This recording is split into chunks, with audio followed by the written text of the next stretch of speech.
T20 cricket tournament اختتام پذیر۔ Final match KPK11 اور اسلام آباد یونائیٹڈ کے درمیان کھیلا گیا۔ KPK11 جیت کر چیمپئن قرار پائی۔ اس موقع پہ انعامات کی تقسیم اور کھلاڑیوں کی حوصلہ افزائی کے لیے خوبصورت تقریب منعقد کی گئی، جس کے مہمان خصوصی چودھری محمد افضل مبشر چیمہ صاحب نے فاتح ٹیم کو ونر ٹرافی پیش کی۔ خمیس مشید میں منعقدہ پہلا کوئلیم T20 کرکٹ ٹورنامنٹ شاندار جوش و خروش کے ساتھ اختتام پذیر ہوا۔ ایونٹ کے اختتامی تقریب کے مہمان خصوصی فرسان کمپنی کے چیف ایگزیکٹو چودھری افضل مبشر چیمہ تھے، جنہوں نے اپنی شرکت سے تقریب کو وقار بخشا۔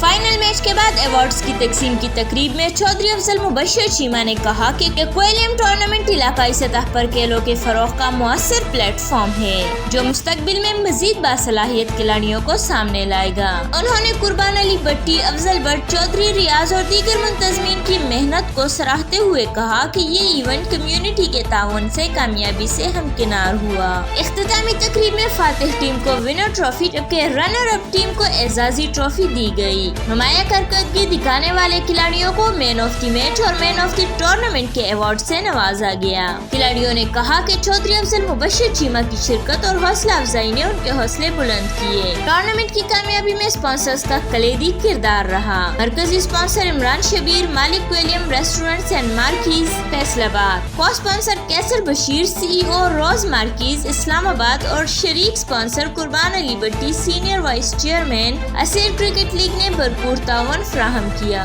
انفرادی کارکردگی پر ایوارڈز یوں رہے: محمد ابرار KPK بہترین بیٹسمین، عبداللہ شیر KPK بہترین bowler, Muhammad Suleman Rising Stars بہترین all rounder, Ahmed Ali KPK man of the match final. Tournament کے منتظمین نے مہمان خصوصی چودھری افضل مبشر چیمہ کو اعزازی شیلڈ بھی پیش کی اور کہا کہ بزنس کمیونٹی کا کھیلوں میں تعاون معاشرتی اور کھیلوں کے فروغ کے لیے مثبت مثال ہے۔